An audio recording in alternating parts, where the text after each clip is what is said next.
ಒಟ್ಟಿನಲ್ಲಿ ಕಾಂಗ್ರೆಸ್ನಲ್ಲಿ ಕೆಪಿಸಿಸಿ ಅಧ್ಯಕ್ಷರ ಬದಲಾವಣೆ ವಿಚಾರ ಸಾಕಷ್ಟು ಚರ್ಚೆಗೆ ಗ್ರಾಸವಾಗ್ತಾ ಇದೆ. ಅದರ ಬೆನ್ನಲ್ಲೇ ವೇಣುಗೋಪಾಲ್ ಟಿಪ್ಪಣಿ ಇಟ್ಕೊಂಡು ಒಂದು ಪ್ರಸ್ತಾಪವನ್ನು ಮಾಡಿದ್ದಾರೆ.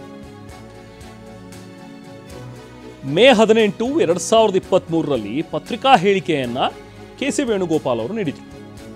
ಈ ಹಿಂದೆ 2023ರಲ್ಲಿ ಮೇ 18ನೇ ತಾರೀಕು ಲೋಕಸಭಾ ಚುನಾವಣೆ ತನಕ ಡಿಕೆ ಶಿವಕುಮಾರ್ ಅವರೇ ಅಧ್ಯಕ್ಷರಾಗಿ ಮುಂದುವರಿತಾರೆ. ಡಿಕೆ ಶಿವಕುಮಾರ್ ಕೆಪಿಸಿಸಿ ಅಧ್ಯಕ್ಷರಾಗಿ ಇರ್ತಾರೆ ಅಲ್ಲಿವರೆಗೂ ಕೂಡ, ಅಂದರೆ MP ಎಲೆಕ್ಷನ್ ಲೋಕಸಭಾ ಚುನಾವಣೆ ಏನು ಬರುತ್ತಲ್ಲ ಅಲ್ಲಿವರೆಗೂ ಅವರೇ ಇರ್ತಾರೆ ಅಂತೇಳಿ ಒಂದು ಪತ್ರಿಕಾ ಹೇಳಿಕೆಯನ್ನು ಕೆಸಿ ವೇಣುಗೋಪಾಲ್ ಅವರು ಕೊಟ್ಟಿದ್ರು. ಸೊ ಇದೇ ಟಿಪ್ಪಣಿಯನ್ನು ಇಟ್ಕೊಂಡು ಈಗ ಅಹಿಂದ ನಾಯಕರು ಒಂದು ವಾದ ಮಾಡ್ತಾರೆ. ಹಾಗಾದರೆ MP ಎಲೆಕ್ಷನ್ನೂ ಆಯಿತು, ಎಲ್ಲ ಎಲೆಕ್ಷನ್ ಬೈ ಎಲೆಕ್ಷನ್ ಕೂಡ ಆಗೋಯ್ತು, ಆದರೂ ಈಗಲೂ ಡಿಕೆ ಶಿವಕುಮಾರ್ ಅವರೇ ಇದ್ದಾರೆ.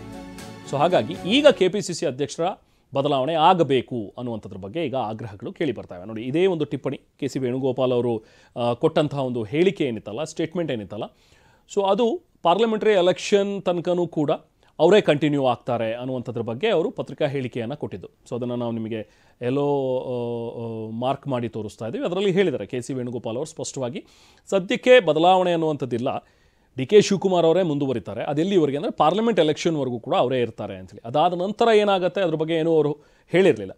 ಬಟ್ ಇದನ್ನೇ ಇಟ್ಕೊಂಡು ಈಗ ಅಹಿಂದ ನಾಯಕರು, ನೀವು ಹೇಳಿದ್ರಲ್ಲ, ಹೈಕಮಾಂಡ್ ಕೂಡ ಇದೇ ವಿಚಾರವನ್ನು ಪ್ರಸ್ತಾಪವನ್ನು ಮುಂದಿಟ್ಟಿತ್ತು ಕಾಂಗ್ರೆಸ್ನಲ್ಲಿ. ಸೊ ಪಾರ್ಲಿಮೆಂಟ್ ಎಲೆಕ್ಷನ್ ಎಲ್ಲ ಮುಗಿದೋಗಿದೆ, ಬೈ ಎಲೆಕ್ಷನ್ ಕೂಡ ಆಗೋಗಿದೆ. ಸೊ ಈಗ ಇನ್ನೂ ಅವರೇ ಅಧ್ಯಕ್ಷರಾಗಿ ಮುಂದುವರಿತಾ ಇದ್ದಾರೆ. ಯಾವಾಗ ಚೇಂಜ್ ಮಾಡ್ತೀರಿ?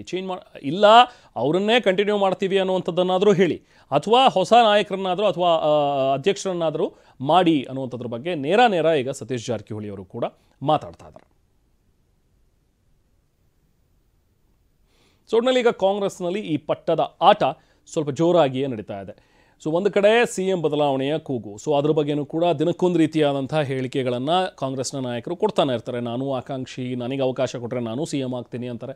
ಸೊ ಎಷ್ಟೇ ಹೈಕಮಾಂಡ್ ಇಲ್ಲ, ಎಲ್ಲರೂ ಕೂಡ ಸೈಲೆಂಟ್ ಆಗಿರಿ, ಇದ್ರ ಬಗ್ಗೆ ಮಾತಾಡಬೇಡಿ ಬಹಿರಂಗವಾಗಿ ಅಂತ ಹೇಳಿದ್ರು ಕೂಡ ನಾಯಕರಂತೂ ಸುಮ್ಮನಾಗ್ತಾ ಇಲ್ಲ. ಅದೇ ರೀತಿ KPCC ಅಧ್ಯಕ್ಷರ ವಿಚಾರವೂ ಕೂಡ ಈಗ ಬಹಿರಂಗವಾಗಿ ಚರ್ಚೆ ಆಗ್ತಾ ಇದೆ. ಹೆಚ್ಚಿನ ಮಾಹಿತಿಯನ್ನು ಪ್ರತಿನಿಧಿ ಪ್ರಸನ್ನ ನೀಡ್ತಾರೆ. ಪ್ರಸನ್ನ, ಈಗ ವೇಣುಗೋಪಾಲ್ ಅವರು ಕೊಟ್ಟಂಥ ಆ ಸ್ಟೇಟ್ಮೆಂಟ್ ಈ ಹಿಂದೆ 2023ರಲ್ಲಿ, ಸೊ ಅದನ್ನೇ ಇಟ್ಕೊಂಡು ಈಗ ನಾಯಕರುಗಳು ಕೇಳ್ತಾ ಇದ್ದಾರೆ. ಹೌದು, ಅಫ್ಕೋರ್ಸ್ ಡಿ ಕೆ ಶಿವಕುಮಾರ್ ಅವರು ಸಾಕಷ್ಟು ವರ್ಷಗಳಿಂದ KPCC ಅಧ್ಯಕ್ಷರಾಗಿ ಮುಂದುವರಿತಾ ಬರ್ತಾ ಇದ್ದಾರೆ, ಜೊತೆಗೆ DCM ಕೂಡ ಆಗಿದ್ದಾರೆ, ಪವರ್ಫುಲ್ ಪೋರ್ಟ್ಫೋಲಿಯೋ ಇದೆ, ಚೇಂಜ್ ಮಾಡಬೇಕು, ನಮಗೂ ಅವಕಾಶ ಕೊಡಬೇಕು ಅನ್ನುವಂಥದ್ದು ಕೆಲವೊಂದಷ್ಟು ಜನ ನಾಯಕರ ವಾದ. ಯಾರೆಲ್ಲ ಮುಂಚೂಣಿಲಿದ್ದಾರೆ ಈಗ ಈ ರೇಸ್ನಲ್ಲಿ ಹಾಗಾದರೆ ಪ್ರಸನ್ನ? ಪ್ರಮುಖವಾಗಿ ರೆಹಮಾನ್ ಅಹಿಂದ ನಾಯಕರು ಇಂಥದ್ದೊಂದು ವಾದವನ್ನ ಮಂಡಿಸ್ತಾ ಇದ್ದಾರೆ ಮತ್ತು ಬಹಿರಂಗವಾಗಿ ಸತೀಶ್ ಜಾರಕಿಹೊಳಿ ಅವರು ಈ ಬಗ್ಗೆ ಪ್ರಸ್ತಾಪ ಕೂಡ ಮಾಡಿದ್ದಾರೆ. ಮೇ 18, 2023ರಲ್ಲಿ ಸರ್ಕಾರ ರಚನೆ ಆಗುವಂತಹ ಸಂದರ್ಭದಲ್ಲಿ ಡಿ ಕೆ ಶಿವಕುಮಾರ್ ಅವರು ಪಾರ್ಲಿಮೆಂಟ್ ಚುನಾವಣೆ ಮುಗಿಯೋ ತನಕ ಅಧ್ಯಕ್ಷರಾಗಿ ಮುಂದುವರಿತಾರೆ ಅನ್ನುವಂತ ಒಂದು ಹೇಳಿಕೆಯನ್ನ ಬಹಿರಂಗವಾಗಿ ಕೆಸಿ ವೇಣುಗೋಪಾಲ್ ಅವರು, ಅವತ್ತಿನ ಪ್ರಧಾನ ಕಾರ್ಯದರ್ಶಿ ಅವರು ನೀಡಿದ್ರು.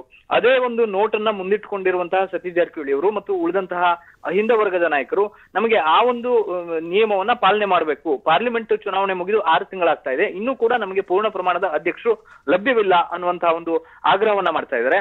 ತಕ್ಷಣಕ್ಕೆ KPCC ಅಧ್ಯಕ್ಷರನ್ನ ಬದಲಾಯಿಸಬೇಕು, ಇಲ್ಲದೆ ಹೋದ್ರೆ ಮುಂದುವರಿಯೋದು ಅಂತ ಆದ್ರೆ ಅದನ್ನು ಕೂಡ ಹೈಕಮಾಂಡ್ ಸ್ಪಷ್ಟಪಡಿಸಲಿ ಅನ್ನುವಂತಹ ಒಂದು ಒತ್ತಡವನ್ನ ಹಾಕ್ತಾ ಇದ್ದಾರೆ.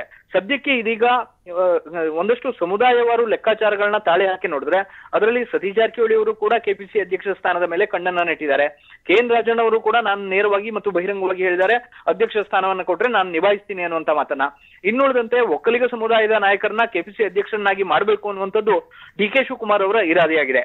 ಅವರಿಗೆ ಆಪ್ತರಾಗಿರುವಂತಹ ಒಂದಷ್ಟು ಮಂದಿ ಒಕ್ಕಲಿಗ ನಾಯಕರನ್ನ KPCC ಅಧ್ಯಕ್ಷ ಸ್ಥಾನಕ್ಕೆ ತಂದು ಕೂರಿಸಬೇಕು ಅನ್ನುವಂತಹ ಲೆಕ್ಕಾಚಾರವೂ ಕೂಡ ಅವರ ಹಂತದಲ್ಲಿ, ಅವರ ಗಮನದಲ್ಲಿದೆ. ಇದರ ಜೊತೆಗೆ ಲಿಂಗಾಯತ ಸಮುದಾಯದ MB ಪಾಟೀಲ್ ಮತ್ತು ಈಶ್ವರ್ ಖಂಡ್ರೆ ಅವರು ಕೂಡ KPCC ಅಧ್ಯಕ್ಷ ಸ್ಥಾನವನ್ನ ಕೊಟ್ರೆ ನಿಭಾಯಿಸ್ತೀವಿ ಅನ್ನುವಂತ ನಿಟ್ಟಿನಲ್ಲಿ ತಮ್ಮ ಆಪ್ತರ ಬಳಿಗೆ ಹೇಳ್ಕೊಂಡಿದ್ದಾರೆ. ಮತ್ತು ಹೈಕಮಾಂಡ್ನ ದೃಷ್ಟಿಯಲ್ಲೂ ಕೂಡ ಒಂದಷ್ಟು ಮಂದಿ ಸಚಿವರನ್ನ ಶಾರ್ಟ್ ಲಿಸ್ಟ್ ಮಾಡಿದಂತ ಸಂದರ್ಭದಲ್ಲಿ ಅವರ ಹೆಸರು ಕೂಡ ಮುನ್ನೆಲೆಗೆ ಬರ್ತಾ ಇದೆ.